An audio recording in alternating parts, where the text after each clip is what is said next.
Welcome students, class 12th के flamingo book के आपके पोइट्री सेक्शन के आज हमने मात्र आपके 5 top selected very most important questions का कलेक्शन किया है जो आपको स्क्रीन पर नजर आ रहे हैं।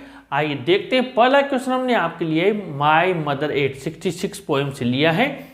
क्वेश्चन है why has the mother been compared to the late winters moon. Very most important question है, कई बार बोर्ड एग्जाम में आ चुका है कि माँ की तुलना जाती हुई सर्दी के चंद्रमा से क्यों की है।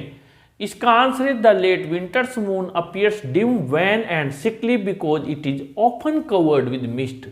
जाती हुई सर्दी का चंद्रमा फीका, रंगहीन और बीमार नजर आता है क्योंकि ये अक्सर कोहरे से कवर्ड रहता है, घिरा हुआ रहता है।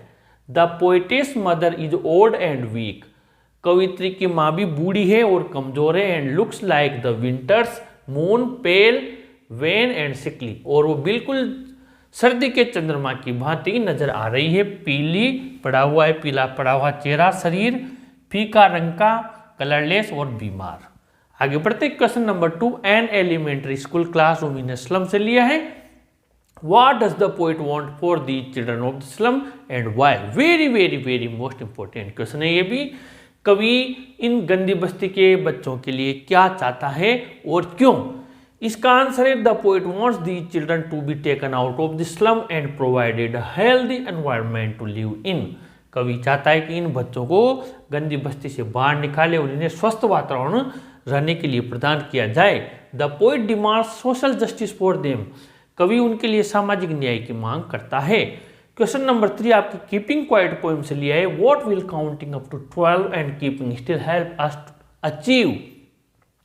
12 तक गिनती बोलने से और शांत रहने से में क्या फायदा होगा। तो आंसर है counting up to 12 and keeping still will give us some moments of peace to feel the beauty of life, introspect our own selves and restore energy.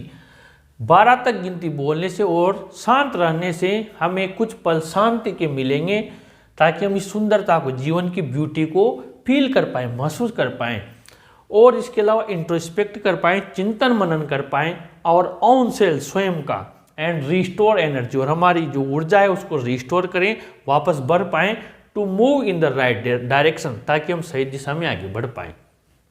Question number 4 a thing of beauty से लिया है।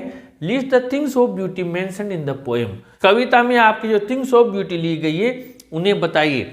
Answer है John Keats being a poet of nature admires all objects of nature. John Keats जो प्रकृति का कवि है वो प्रकृति के सब ऑब्जेक्ट्स हैं, जितनी भी वस्तुएं हैं सबकी एडमायर करता है, प्रशंसा करता है। In the poem he mentions several things of beauty. इस कविता में कई सारी थिंग्स ऑफ ब्यूटी को मेंशन करता है, बताता है, जैसे कि such as the sun the moon, जैसे सूरज, चंद्रमा, trees young and old, daffodils, clear streams यानी स्वच्छ सरिताएं, नदियां, मस्क रोज, इन सबको, केसर गुलाब, इनको बताता है। क्वेश्चन नंबर 5 आपके अ रोड साइड स्टैंड से लिया है। वेरी मोस्ट है भी। What is the childish longing that the poet refers to, why is it vain. कवि किस बचकानी इच्छा के बारे में बताता है और ये बेकार क्यों है।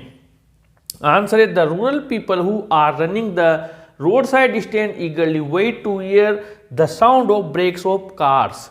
जो गांव के लोग हैं जिन्होंने की सड़क के किनारे दुकान लगाई हुई है, वो किसी गाड़ी के ब्रेक्स के स्टॉप ठहरने की आवाज को सुनना चाहते हैं एट द स्टैंड, उनकी दुकान पर।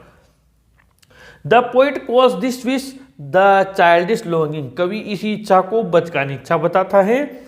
And it is in vain because nobody stops there, और ये बेकार इसलिए है क्योंकि वहाँ कोई भी नहीं ठहरता है।